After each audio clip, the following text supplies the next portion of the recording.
Welcome to the U World Order Showcase Program, the platform dedicated to highlighting visionary entrepreneurs and coaches who are shaping the U World economy.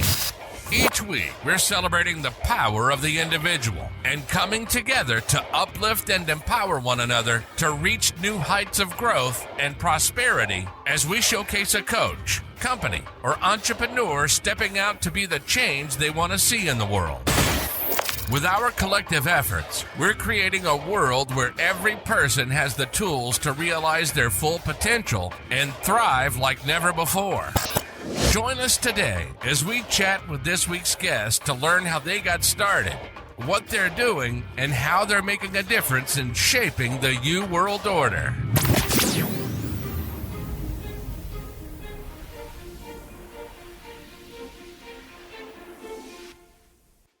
Welcome to the New World Order.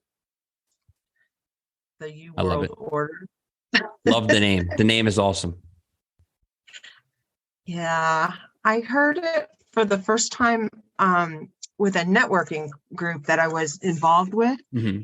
And it just was like, that's what it's all about. Yeah. Individuals coming together and providing solutions for each other on a one-on-one or a small group basis. I agree And 100%. Yep. with that in mind, I know that you are doing the Virtual Closing Academy now. You've done other programs in the past, and this whole Virtual Closing Academy thing has just kind of inspired me really to start this podcast, but also to just let people know all of the opportunity that exists out there. Everybody has a unique gift that they can use to solve problems, but it's just knowing how to go about getting your message out. And so this is kind of an opportunity for people to do that. Sure. So why don't you tell our listeners a little bit about how you got started, who you are, what you're up to? Sure. So I got started selling when I was 15 years old. I was telemarketing cell phones over the phone, and I had no idea what I was doing. The person told me to read a piece of paper to a whole bunch of people, and every time when they got to the end and they said yes, I'd get $25, and I was like, this is the greatest thing ever. Had no fear of the phone ever. I've never really experienced that whatsoever. I got pretty good at it, I guess. I got recruited into the stock business when I was 18, had my Series 7 and 63 right after my 18th birthday, spent about 7 years there. Then in 2007, after a small stint in the mortgage and car business, I started my consulting company and publishing company, and we're still in business today. And we just, like Jill was saying, we just launched the Virtual Closing Academy and Appointment Setter Coaching, and we're teaching people how to do that. So that's what we're up to. So what do you think people need to learn how to do closing, how to use the skills that you teach? What do you think is the most important part of that? Well, the most important part of it is actually doing it. So I mean, we can get that out of the way because that's not really like, I guess it's a skill, but like if you want to learn like tactical stuff, it's just basic human communication. You know, basic human communication and basic human psychology is what you need to know in order to get people to do what you want them to do. But the problem that I have most of the time, and this is across all industries that I've ever worked in, is that getting people to actually get on the phone and do it is the biggest hump that I have to overcome. Once I get there, it's actually extremely easy to take anybody and turn them into a pretty good salesperson. They're not going to be great, most people, but if they're average and they're closing 30% of the people they talk to, 40%, then they're still making a lot of money. You know, if they're great and they're 60, 70% closers, then they're absolutely killing it. So again, it's just about getting on the phone and actually doing it, and just basically having basic communication, conversations with people, and talking them through where they are now, where they want to be. And if your program can help them get there, then you just put them into it and enroll them into the program. It's kind of that simple. So where do you think the future of the economy is going in terms of what's happening with the world? I think it's terrible. I think, you know, a lot of people are talking about AI and automation, about like how they're the greatest thing ever. I think that they're terrible. I think that I'm one of the few, I guess in my industry anyway, that think social media is terrible. I think YouTube is terrible. I think it's all terrible. With that said, though, I think that as the society that we live in. We have to use that because it's just part of our life now. We can't really fight it. We kind of just have to, because if we don't use it, it's just going to run us over. So we have to get involved in some way, shape, or form. But I always say, be a producer, not a consumer in those areas. So when you talk about like what we're doing, what you're doing here on this podcast, you have to at some point just come to the realization that if you don't take control of your income, you're going to lose it, because you can be replaced. Like it used to be like, I'm irreplaceable because no human can do what I can do. Well, a machine can now, and they'll be better than you. So that machine is going to take your spot. And if the machine doesn't take your spot, well, then someone in another part of the world is going to take your spot that can do the same exact job as you for a tenth of the price, with no health insurance, no time off, like none of that stuff. So, it's a terrible place to be, but there's also a massive amount of opportunity if you're willing to go out there and just jump on it and do it. So why do you love what you do? That's an interesting question, because I don't. Okay, at least that's honest. Yeah, I mean, it's just like why don't you love it? Well, because here's the thing, because I think that I see a lot of people. And my one of my parents is one of them, my stepfather. He's a police officer. That has been my dream job since I was like a 5-year-old kid. And I was watching Cops. For some reason, my mom let me do that. But I was watching Cops at like 11 o'clock at night when I was 5. You know what I mean? Yeah, Always what I wanted to do. But I can't. I have terrible eyes. My eyesight is terrible. So I failed all the police tests. I went all over the country, tried to do it. I can't do it. So like, it's not that I hate what I do. It's just I would rather be doing something else. And, financially, I do pretty well. I support my family. I do well. I would give up everything I have to do that job for like a day. And I would love it. It would be the greatest thing ever. So it's not that I hate it, but it's just, I would be more happy doing something else. I believe that if you can mix up happiness and don't be happy and be broke. That's stupid, because you're gonna be miserable at home. But if you can find something that you like, that you don't hate, that you can also make a little bit of money with, that's a good thing. And that's why I'm so attracted to the high ticket area, because in that business, you can literally work in any industry that you want to work in. There's so many different opportunities there. So you can find something that you like and have conversations with people that also like that thing. And it's a pleasant conversation to have. So that's a long way to put it, but I don't necessarily love I don't hate it, but I don't love what I do either. I do it because I'm good at it. I do it because I think that I hope that I help people. And I think that those people that I help can then help a lot of other people as well, while they're closing deals and, helping those people and those people's family as well. So the impact is big, if that makes sense. Yeah. And I think that really goes to what I'm trying to do here in terms of having an impact, working in an area where you really can help a large number of people, and it's scalable, but it's still intimate. It's not like going to Walmart where you're just going to pick something off the shelf that who knows what it was made with, or how it was made, or the conditions that those people worked in to produce it. Instead, it's more of a boutique world where we're knowing where our stuff comes from and who's producing it, and we're being involved in it on a personal level. Right. So what's the one thing that you would want to share with people about what you're doing? Well, I think, again, it's what I said before, right? So it's regardless of if you do what I do or whatever it is, you have to just come to the realization that the way that we were taught, like me and you, and probably a lot of people listening to this, as we were growing up, go to high school, get good grades, go to college, get good grades, get a job, retire at 40 years, and then die. That doesn't work anymore.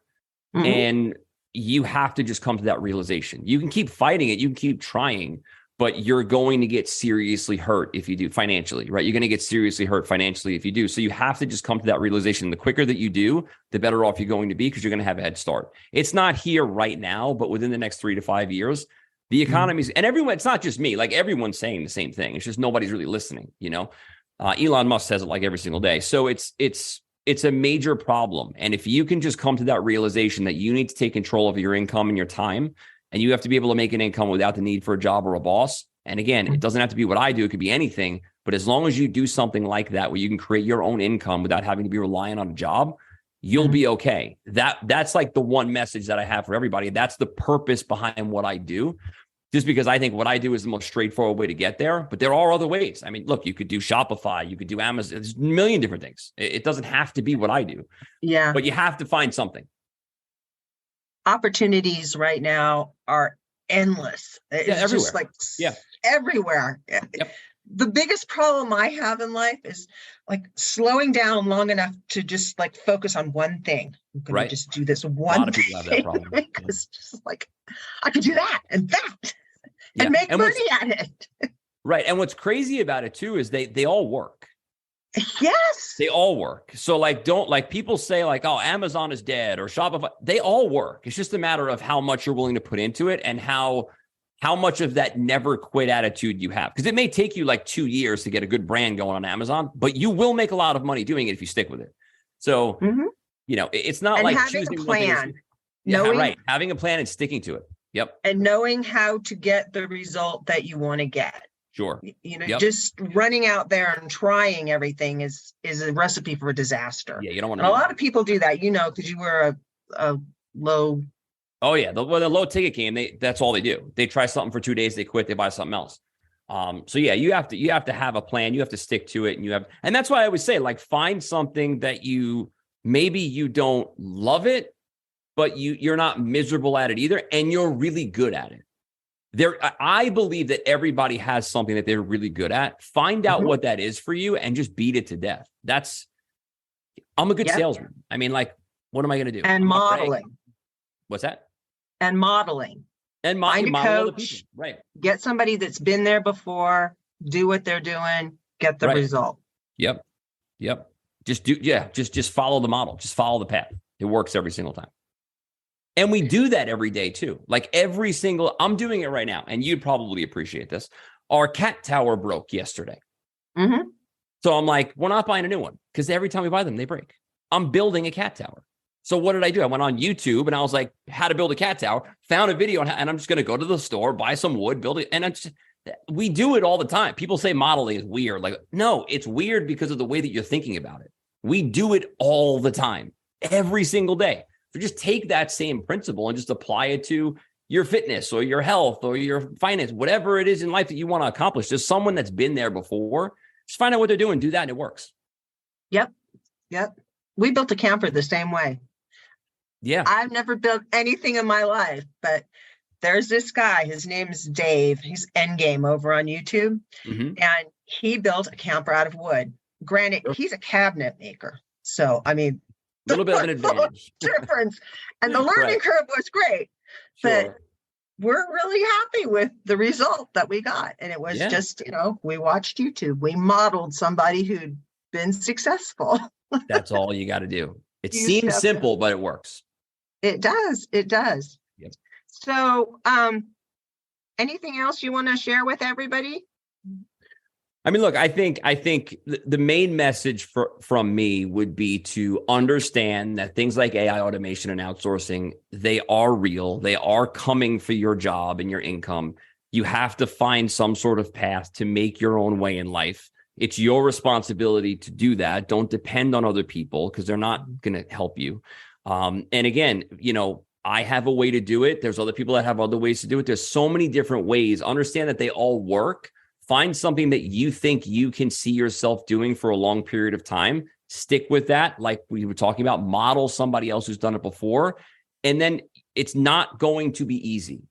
It's not going to be something that happens right away, but it's not supposed to be. You have to go through those hard times to get where you want to go. And I will tell you this, when it comes to everything working, I do believe that is true, but I do believe that the hard time frame is different for each opportunity. Like some opportunities, that hard time is like a month. For some opportunities, that hard time is 5 years. So depending on what you want to do, look at that. Like how much struggle am I going to have to go through in order to get where I want to go? And kind of judge based off of that. And if you do that and you stick with it, you'll be okay. If you don't, you're going to be in a lot of trouble. Yeah. And you have to be willing to, I think the Bible says, count the cost. Mm-hmm. You have to be willing to look at what it's going to take to get the result that you want and decide up front, am I committed to doing that? Right. Yeah, I agree 100%. Yeah. It's got to be that. Well, thanks, Kenny. I really appreciate you taking your time out of your day. I know you're really busy getting ready for tomorrow, which is your favorite holiday. April Fool's Day is the April greatest. Fool's Day. Everyone can act like a kid and have fun and just do crazy stuff. It's awesome. Yeah. And I'm totally like that too. People think I'm very serious. Like if you go on a coaching call with me, you'll think I'm like some psychopath. Like I am like the biggest kid at heart. I love having fun. I love doing crazy stuff. So I love the phone's going on. And it comes I love holidays like that. Hang on, my phone is going crazy here for some reason. Yeah, no worries. That's all right. So do you want to let everybody know how they can get in touch with you if they want to learn more about what it is that you're doing? Yeah, I would say the best way is just kennycannon.com is my website. You can also go to virtualclosingacademy.com. You can check out the video there and see if you like it, if it's something that you want to do. And again, the one thing that I'll tell you is this: whether you come to my website, go to vca.com, whatever it is, the message is always going to be the same. There are things out there. Your job is not safe, no matter what you do. You have to find something, whether it's a thing that I do or somebody else does. I don't really care, but find something that is going to make you independent of the system that is designed to make you fail. Stick with that thing and you will be okay. I've been doing this for 17 years. I've seen every offer on the planet. They all work. You just have to pick something that's right for you and you got to go out there and do it. Well, thanks. And we will put those links below so you can get in touch with Kenny. Awesome. That. No problem. Thanks, Jill. Thank you, Kenny. Take care. Thank you for tuning in to the U World Order Showcase program.